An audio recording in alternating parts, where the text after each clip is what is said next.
Guys, എല്ലാവർക്കും സുഖമല്ലേ? ഒരു നേന്ത്രപ്പഴം ഉണ്ടെങ്കിൽ കിഡിലെ സ്നാക്ക് നമുക്ക് റെഡിയാക്കാൻ പറ്റൂട്ട.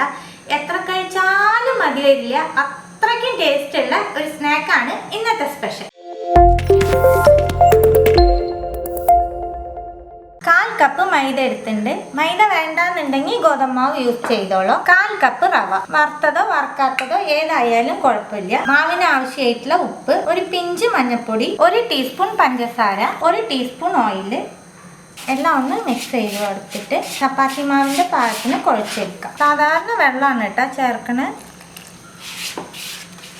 മാവ് കുഴച്ചെടുത്തു. കുറച്ച് ലൂസായിട്ടാണ് കേട്ടോ കുഴച്ചേക്കണേ. ഇപ്പം കയ്യിൽ ഒട്ടുണ്ട്. 10 മിനിറ്റ് റെസ്റ്റ് ചെയ്യാനായിട്ട് മാറ്റി വയ്ക്കും. അപ്പോഴേക്കും മാവ് നല്ല തിക്കായിക്കോളും. ഇതിൻ്റെ മുകളിൽ കുറച്ച് എണ്ണ സ്പ്രെഡ് ചെയ്തിട്ട് റെസ്റ്റ് ചെയ്യാനായിട്ട് മാറ്റി വയ്ക്കാം. മാവ് കുഴച്ച് വെച്ചിട്ട് 10 മിനിറ്റ് ആവാറായി. നമുക്കൊരു ബാറ്റർ റെഡിയാക്കി എടുക്കാം. 1.5 ടേബിൾ സ്പൂൺ മൈദ ചേർക്കുന്നുണ്ട്. കുറച്ച് വെള്ളം ചേർത്ത് കട്ടിയുള്ള ബാറ്ററാക്കി എടുക്കാം.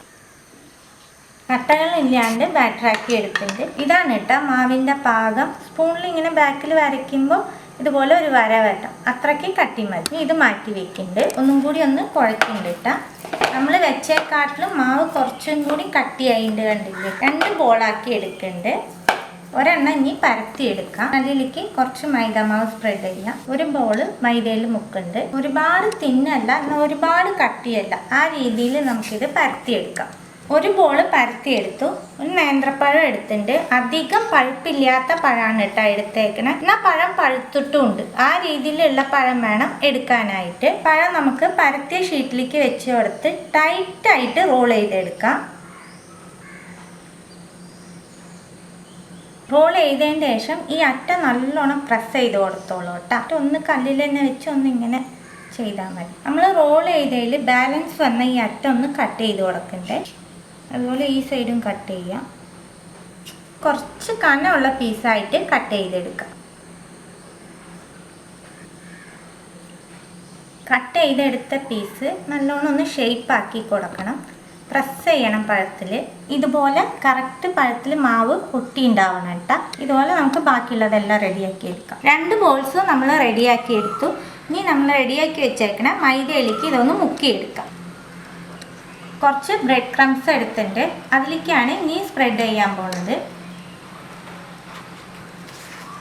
എല്ലാ ഒറ്റയ്ക്കും തിരിച്ച് മറിച്ചിട്ട് ബ്രെഡ് ക്രംസ് റെഡിയാക്കി എടുത്തോളൂ. എക്സസ് ആയിട്ട് ബ്രെഡ് ക്രംസ് ഉണ്ടെങ്കിൽ അത് കളഞ്ഞിട്ട് വെച്ചാൽ മതി കേട്ടോ. വേറെ ഒരു പ്ലേറ്റിലേക്ക് എല്ലാം നമുക്ക് ഇതുപോലെ റെഡിയാക്കി എടുക്കാം. എല്ലാം ബ്രെഡ് ക്രംസിൽ കോട്ട് ചെയ്തെടുത്തു. ഇനി നമുക്കിത് ഷാലോ ഫ്രൈ ചെയ്തെടുക്കാം. പാനിലേക്ക് 1 ടേബിൾ സ്പൂൺ ഓയിൽ ചേർക്കുന്നുണ്ട്. എണ്ണ ലൈറ്റായിട്ട് ചൂടായാൽ മതിയിട്ടാ.